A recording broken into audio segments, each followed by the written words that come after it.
안녕하십니까. 방송기자연합회장 양만입니다. 오늘 잘 아시는 것처럼 이달의 방송기자상과 한국방송기자대상은 방송기자연합회와 한국방송학회에 소속되어 있는 교수, 학자, 연구자들이 함께 심사를 해서 결정을 합니다. 근데 오늘 늘 방송학회장께서 참석하시는데 오늘 사정이 있어서 제가 심사평도 말씀드리고 인사말도 마저 드리도록 하겠습니다. 오늘이 방송기자연합회장으로서 제가 수행하는 마지막 시상식인데요.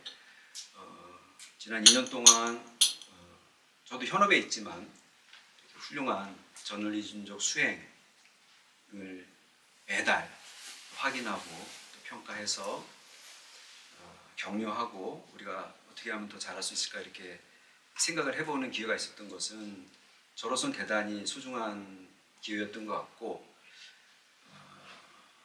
재작년에 이제 대통령 선거 전에 시작을 해서 대통령 선거 이후에 지금 1년 반 정도 지났습니다. 좀 넘게 지났는데 그동안에 우리 방송 저널리즘이 어떤 주제를 다루고 또 어떤 어려움 속에 있는지를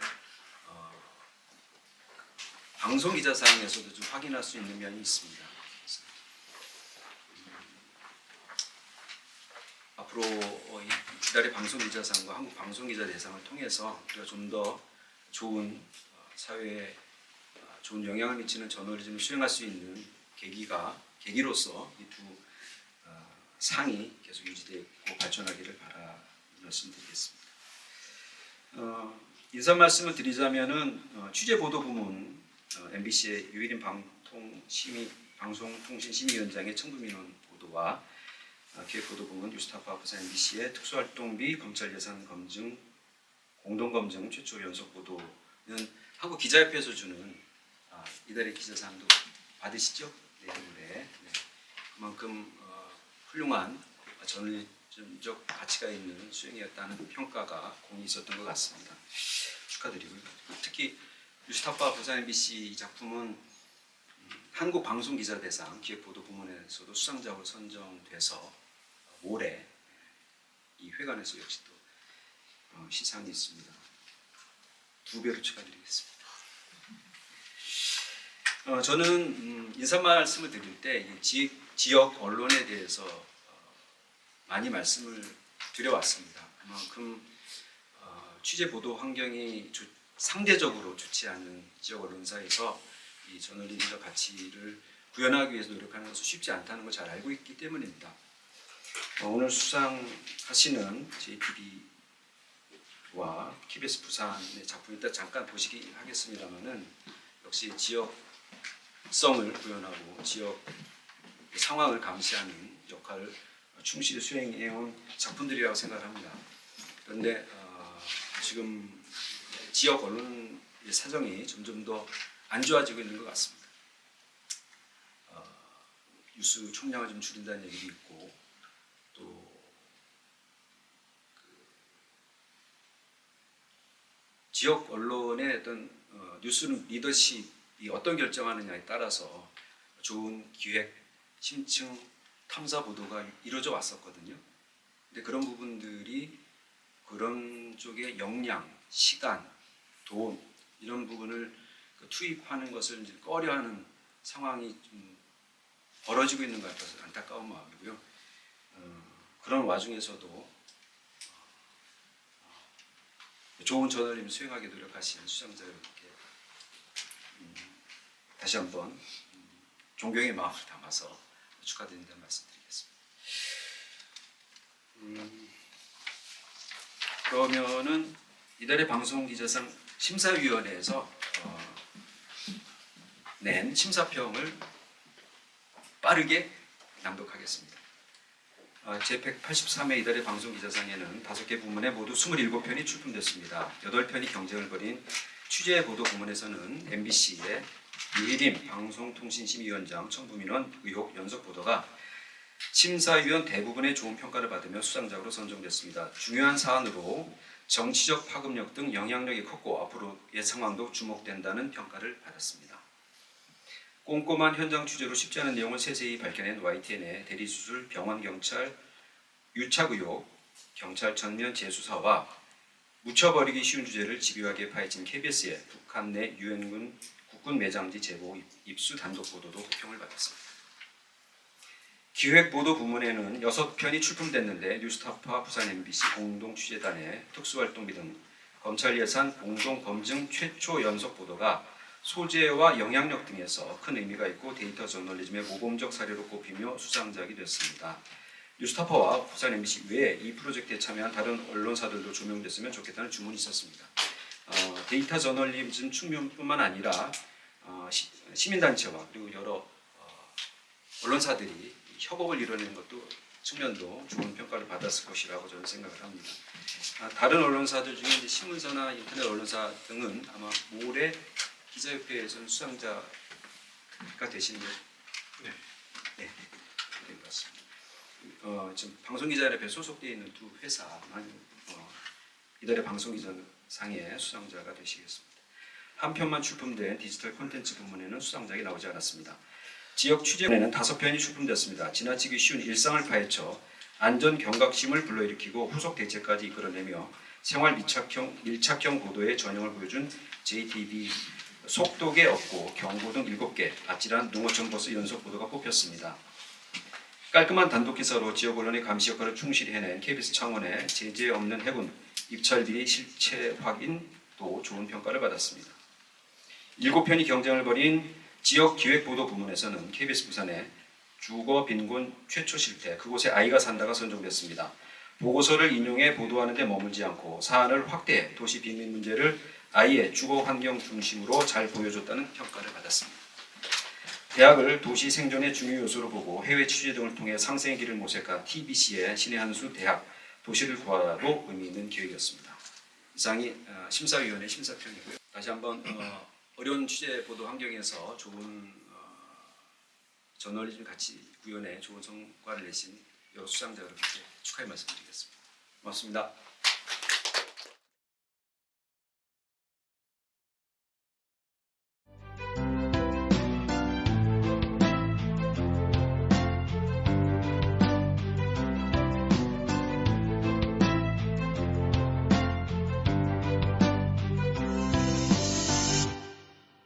지난달 뉴스타파의 김만배 신앙림 인터뷰를 인용 보도한 방송사들의 과징금 부과라는 중징계가 내려졌습니다. 이런 결정은 방심위의 2달에 걸친 긴급 심의 끝에 내려졌습니다. 그런데 이 과정에서 현재 방심위원장인 류희림 씨의 가족과 지인들의 민원이 다수 있었던 것으로 MBC 취재 결과 확인됐습니다. 방심위가 긴급 심의를 결정한 지난 9월 5일 전후인 4일부터 7일까지 인용보도 심의를 요청한 민원은 총 188건이었습니다.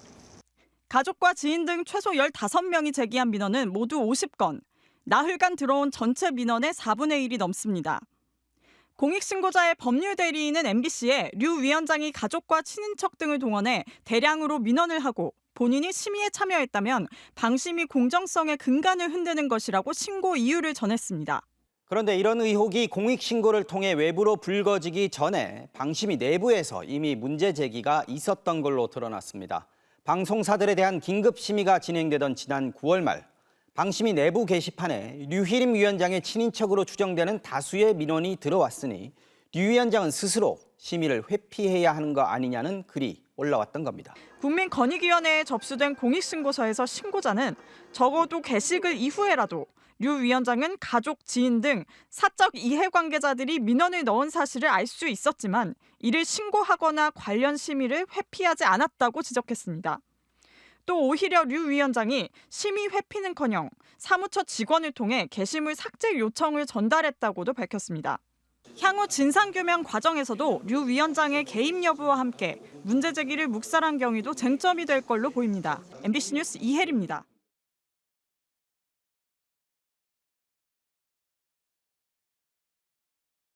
안녕하세요. MBC의 이재욱 기자라고 합니다. 보통 보도를 하고 나면 좀 후련하고 좀 뿌듯하고 그래야 될 텐데 저는 청구 민원 보도를 하고 난 이후에 오히려 더 불편하고 찝찝하고 그렇습니다. 이유는 아무것도 변한 게 없기 때문인데요. 당사자인 유일인 방송통신심의위원장은 아직 어떤 조치를 하지 않고 있습니다. 뭐 사퇴는 물론이거니와 사과조차 단 한마디 하지 않고 있습니다.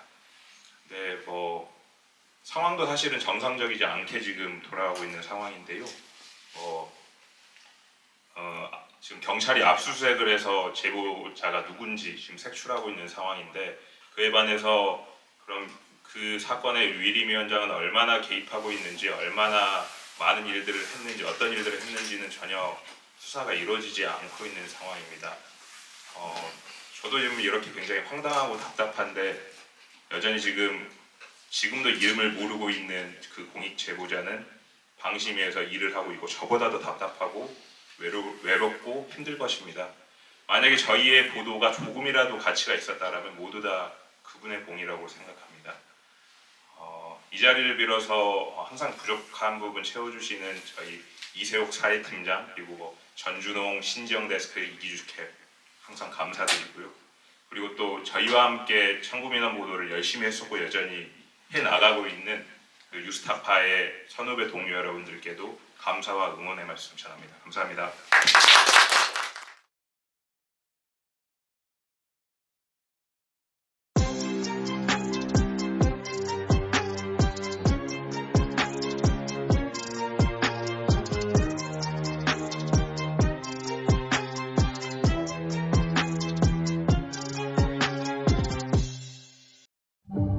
정보공개 청구 석 달 만에 부산지방검찰청이 자료를 공개했습니다.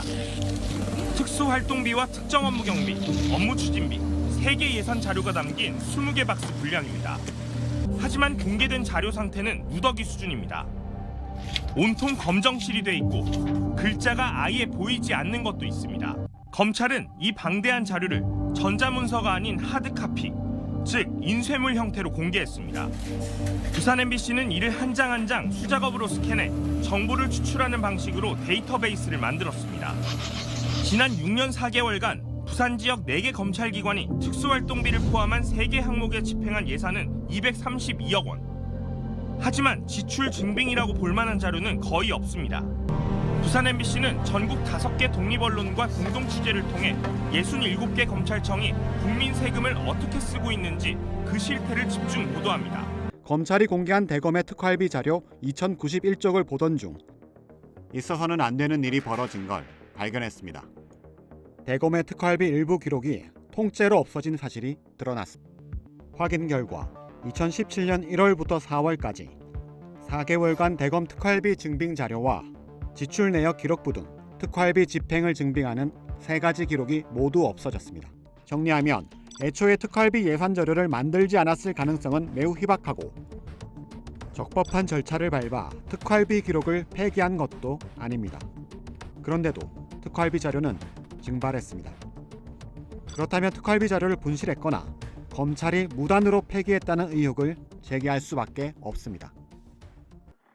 뉴스타파는 대검 특활비 기록이 없어진 경위가 무엇인지, 누군가 무단 폐기한 것은 아닌지 특활비 관리 실태의 확인을 요청했지만 대검찰청은 아직까지 명확한 해명을 내놓지 못하고 있습니다. 네, 안녕하십니까. 저는 검찰 예산 검증 공동취재단의 부산 MBC 류재민 기자라고 합니다. 저희는 그 전국 6개 독립 공영 언론과 3곳 시민단체가 함께 검찰 예산을 검증하기 위해 모인 조직이고요.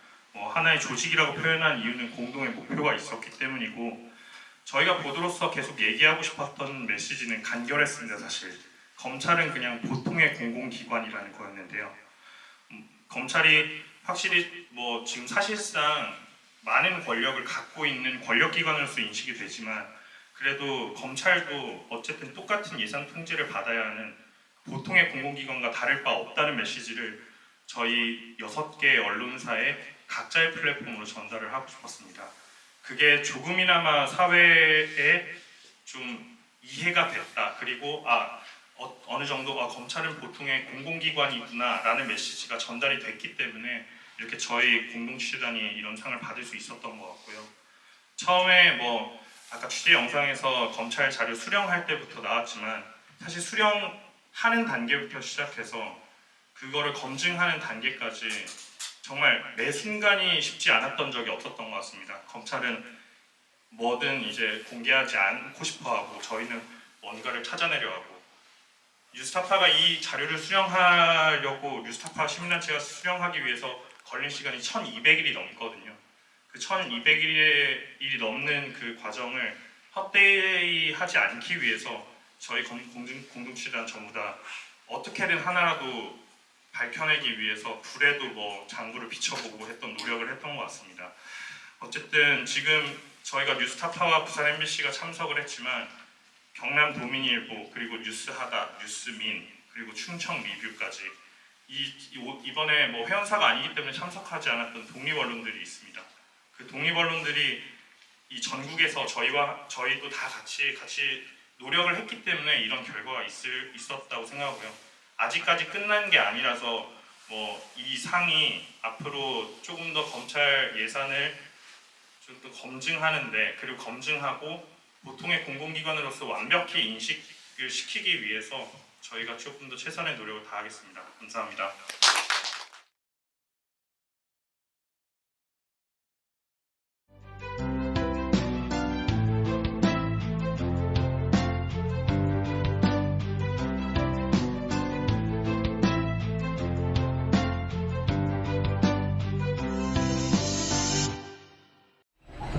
지난 읍내를 달리는 16인승 농어촌 버스. 계기판을 들여다봤습니다. 차량의 운행 상태를 나타내는 계기판엔 빨강, 노란색 경고등이 7개나 켜졌습니다. 차량이 주행하고 있지만 버스 속도계는 0을 가리키고 있습니다. 속도계와 연결된 케이블을 빼고 주행하고 있기 때문입니다. 불안감을 느낀 운전사들이 항의하자 회사는 디지털 속도계를 지급하거나 속도가 표기되는 내비게이션을 참고하라는 지시를 내렸습니다. 자동차관리법에는 폐차나 점검 등의 목적이 아니면 자동차의 장치를 해체하거나 조작하지 못하게 돼 있고 안전운행에 필요한 성능과 기준에 부합하지 않는 차량은 운행을 금지하고 있습니다. 속도계가 없으면 버스기사가 속도를 알 수 없는 것은 물론 차량의 주행 기록도 남지 않습니다.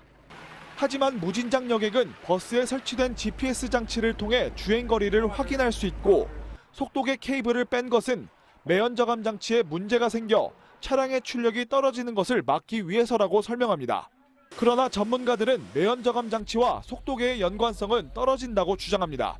하지만 무진장 여객은 속도계 케이블을 뽑아서 속도계도 없는 차량을 운행하게 함으로써 승객들을 위험천만한 길로 내몰고 있습니다. 속도계 없이 아찔한 운행을 이어온 무진장 여객의 농촌버스. 지난주 대표가 사임한 무진장 여객은 버스 안전 문제를 보완하기 위한 대책을 내놓았습니다. 먼저 문제가 된 농촌버스 7대를 내년까지 폐차하기로 했습니다.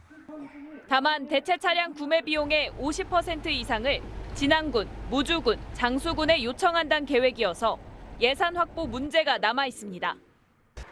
전라북도와 진안군 등은 앞서 차량 점검에서 속도계 문제를 파악하지 못했던 한계를 바로잡기 위해 합동점검의 보완 대책을 논의하기로 했습니다. 네, 안녕하세요. 저는 JTB 최유선 기자라고 합니다. 우선 이렇게 영광스러운 상을 받게 된 점을 정말 감사하게 생각하고요. 저희가 처음에 이 취재를 시작했던 건 그 버스 기사분의 제보로 시작이 됐습니다. 정말 이렇게 속도계가 움직이지 않고 계기판에 각종 경고등이 떠 있는 버스가 있을까? 그런 의심을 갖고 가봤는데 정말 이 버스가 여러 대가 운행이 되고 있더라고요. 참 많이 놀랍고 이 계기판을 보고 문제를 제기할 수 있는 사람이 많은 곳이었다면 이렇게 운행을 할 수 있었을까? 실제로 저희가 취재를 했던 무주, 진안, 장수는 대부분 그 버스를 노인이 이용하고 있었습니다. 그런 착잡한 마음에서 취재를 시작을 했고 결국에는 비용의 문제 때문에 수리비가 너무 비싸서 그런 위험한 운행을 계속했다는 건데 사실 전국의 대부분의 버스 업체는 보조금에 의존을 하고 있습니다. 이렇게 비용을 핑계로 안전을 등한시하는 또 다른 사례가 발생하지 않도록 이번 취재 이후에도 계속해서 들여다보고 취재할 수 있는 기자가 되도록 열심히 노력하겠습니다. 또 저랑 강훈 기자는 JTB 보도국에서 막내 기자거든요. 사실상 선배님들의 도움이 없었다면 이렇게 취재를 마칠 수 없었을 거라고 생각을 합니다. 저희를 방향을 잡아주시고 또 이끌어주신 정은성 취재팀장님과 또 사회부를 이끌어주신 변한영 선배님께 감사드리다는 말씀 전해드리고 싶고 또 오늘 함께하지 못한 유지영 선배님께도 감사하다는 말씀 전하고 싶습니다. 감사합니다.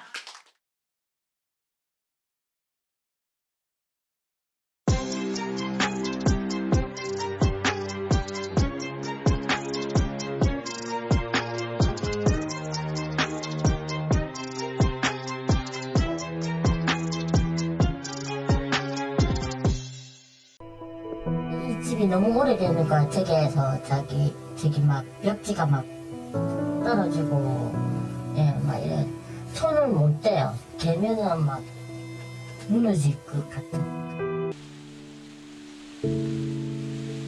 부산 전체 아동 가구의 약 8%인 2만 2천여 가구. 그곳에 주거 빈곤을 겪는 아이들이 삽니다. 제2의 도시 부산. 그 화려함 뒤에 가려진 주거 빈곤 속 아동의 삶이 실태 조사를 통해 처음 드러났습니다. 아이가 있는 주거 빈곤 가구의 평균 주거 면적은 54제곱미터 정도입니다. 그러나 평균에 미치지도 못한 곳에 사는 아이들도 있습니다. 독립된 공간들이 없다라고 이야기하는 것은 고유한 인격체로 성장할 기회가 자체가 없다라고 우리가 보아질 수 있는 것이죠. 친구네 집에 가보면 우리 집하고 완전히 다른 거죠. 그렇게 되면 아동들이 소외가 발생해요. 계속 움츠려 들고 친구를 우리 집에 데려올 수 없고 우리 집은 왜 이럴까 이렇게 아이들이 상처를 받기 시작하면 이 상처가 이제 영원히 남게 되는 거예요. 아동 주거 빈곤 가구의 부모들은 아이의 정신 건강을 가장 많이 걱정합니다. 신체 발달과 정서 발달과 학업 성취는요 서로 맞물려 돌아갑니다. 비좁은 공간에서 느끼는 우울과 불안 그리고 위축, 불안한 주거 환경과 남과 다른 주거 환경에서 느끼는 위축 이런 것들은 정서적으로 불안한. 정부는 2019년 10월 아동 주거권 보장 대책을 내놨습니다. 그리고 주거 빈곤 속 아동의 삶을 처음으로 들여다보기 시작했습니다. 하지만 우리나라 주거복지 정책에서 아동은 여전히 소외돼 있습니다. 안녕하세요. KBS 부산방송총국에서 근무하고 있는 황현길입니다. 2022년 3월부터 지난달까지 제가 대외 취재를 하지 않고 기획 취재팀을 전담했거든요. 팀이라고 해봤자 저 혼자 이제 기획 취재를 좀 전담했는데 사실 지역 언론 입장에서는 출입처 없이 기획 취재를 전담하는 기회를 잘 갖기가 힘듭니다. 모든 기자들에게 돌아가는 기회도 아니고 그만큼 좀 부담감이 컸습니다. 좋은 보도로 좀 성과를 내야 한다는 나름대로의 스스로의 압박감을 좀 이겨내야 했는데요. 코로나19 이후에 급성 빈곤에 빠진 위기가구 추적한 보도에 이어서 이번에 아동주거 빈곤 보도도 좋게 평가해 주셔서 후배들한테 조금이나마 면목이 서게 됐습니다. 사실 아동주거 빈곤 문제는 4년 전에 정부 차원의 대책도 나왔고요. 여러 언론에서 많이 좀 다뤘던 문제이긴 합니다. 그럼에도 불구하고 여전히 법으로 정한 최저 주거 기준에도 못 미치는 곳에서 사는 아이들이 많다. 왜 그럴까라는 질문에서 취재를 시작했고요. 다행히 부산 지역 첫 실태 조사 보고서를 입수하는 것까지는 좀 쉬웠는데요. 그 이후 과정이 좀 힘들었습니다. 취재 협조를 구하기가 상당히 힘들었고요. 다행히 저희들 보도 취재에 공감해 주시고 취재를 동의해 주신 부모님들 덕분에 아동 심리 검사까지 진행하면서 취재를 끝까지 좀 마무리할 수 있었습니다.